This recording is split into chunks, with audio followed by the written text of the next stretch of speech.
ನಿಮ್ಗೆ ಗೊತ್ತಿರ್ಬೋದು, mall of Asia 15 ದಿನ ಬಂದ್ ಆಗಿದೆ.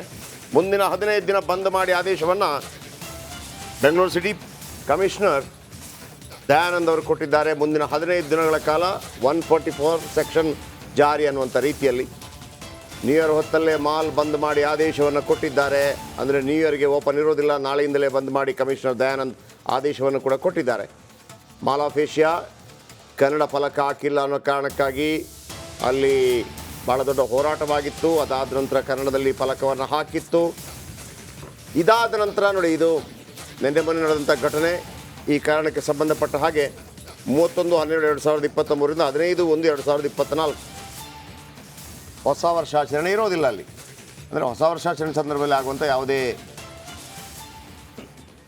ಸೆಲೆಬ್ರೇಷನ್ಸು ಬೇರೆ ಅಂದರೆ ಎಂಟ್ರಿನೇ ಇರೋದಿಲ್ಲ ಅಂತ ನೀವು ಗಮನಿಸ್ಬೋದು. ಅಲ್ಲಿ ಕನ್ನಡದಲ್ಲಿ ನಾಮಫಲಕ ಹಾಕಿಲ್ಲ ಅಂಥೇಳಿ ಬೇರೆ ಬೇರೆ ರೀತಿಯ ಹೋರಾಟಗಳಾಯಿತು.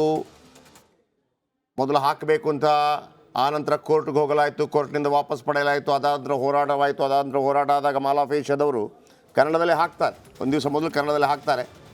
ಆದರೂ ಕೂಡ ದೊಡ್ಡ ಮಟ್ಟದಲ್ಲಿ ಅಲ್ಲಿ ಪ್ರತಿಭಟನೆಗಳಾಗತ್ತೆ. ಈ ಸಂಬಂಧ ನಾರಾಯಣಗೌಡರು ಈಗಾಗಲೇ ನ್ಯಾಯಾಂಗ ಬಂಧನಕ್ಕೆ ಒಳಗಾಗಿದ್ದಾರೆ. ಅದಾದ ನಂತರ ಕೂಡ ಕನ್ನಡ ಸಂಘಟನೆಗಳು ಭಾಳ ಹೋರಾಟಗಳನ್ನು ಮಾಡಿತ್ತು. ಇದೀಗ ಪೊಲೀಸ್ ಕಮಿಷನರ್ ದಯಾನಂದ್ ಆದೇಶ ಹೊರಡಿಸಿದ್ದಾರೆ. 15 ದಿನಗಳ ಕಾಲ ಬಂದಾಗಿರುತ್ತೆ. ಮಾಲ್ಗೆ ಸಂಬಂಧಪಟ್ಟ ಹಾಗೆ 144 ಸೆಕ್ಷನ್ ಜಾರಿಯಲ್ಲಿರುತ್ತೆ. ಅಂದರೆ ಹೊಸ ವರ್ಷದ ಸಂದರ್ಭದಲ್ಲಿ ಯಾವುದೇ ಗಲಭೆ ಗದ್ದಲಗಳು ಬೇಡ ಅನ್ನೋ ಕಾರಣಕ್ಕಾಗಿ ಆಗಿರ್ಬೋದು. ಆದರೆ 15 ದಿನಗಳ ಕಾಲ ಬೇಕಾ ಅನ್ನುವಂಥದ್ದು ಒಂದು, ಮತ್ತು ಯಾವ ಕಾರಣಕ್ಕೆ ಅನ್ನುವಂಥದ್ದು ಕೂಡ ಆ ರೀತಿ ಇತ್ತ ಪರಿಸ್ಥಿತಿ ಅನ್ನೋದು ಕೂಡ ಹಲವು ಪ್ರಶ್ನೆಗಳನ್ನು ಹುಟ್ಟುಹಾಕಿದ್ರೆ. ನೋಡೋಣ ನೆಕ್ಸ್ಟ್ ಅಪ್ಡೇಟ್ ಏನು ಬರುತ್ತೆ ಅಂತೇಳಿ.